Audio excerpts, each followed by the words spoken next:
All is not well at Luzira Prison, the country's biggest prison facility, after the National Water and Sewerage Corporation cut water supply to the facility after amassing a huge bill.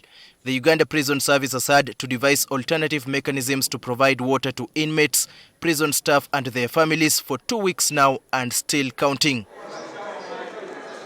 As of today, there were 11,000 inmates, about 1,500 prison staff and their families. In total, there are more than 15,000 people in Luzira prisons, and all of them utilize water provided by the prison's management. So how is Uganda Prison Service providing water to this population? We entered a bit of a crisis because by the time we woke up, I would say, to realize that these people are serious. The tanks were running dry. And there are many tanks. Like I'm telling you, by the time you fill those tanks, you can't even do it in one day. So that's why it took us about 2 to 3 days. So we would put here, but that was now firefighting. But by about 4 days, we had managed the situation by refilling all the tanks.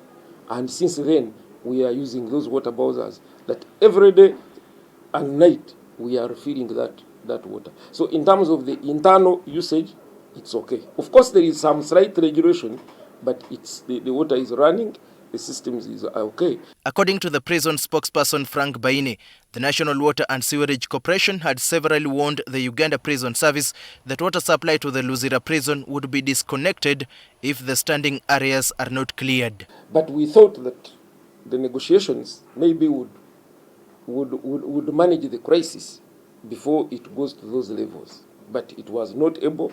The decision to do this has nothing to do with Uganda Prison Service. It's a decision which was made by National Water. Our biggest preoccupation is to ensure that people have water because we're in service delivery. The pump should keep working. The water should keep being there in the pipes. When the customers pay, we are able to provide these services. If the customers pay, our ability to maintain these services is seriously constrained. So for the people, for prisons, our preoccupation is that they should pay their bills so that we can continue providing these services. Because if you don't pay the bills, we are going to have this difficulty. NTV understands that the water bill arrears for Luzira prison has been accumulating for more than 10 years now. The problem is that our economy is not able to sustain our budget 100%. So we find that it's a priority area, but the funding cannot go to 100%. That's why I even went further to elaborate that, for example, for this quarter, we're expecting to use 7.9 billion.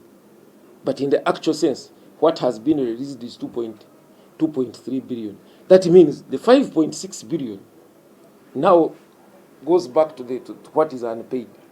And sometimes you can't be very sure that in the next quarter, they will add this one onto the money they will release. So that's how this bill has been accumulated. It's not a 1-year accumulation. It has been over a period of time.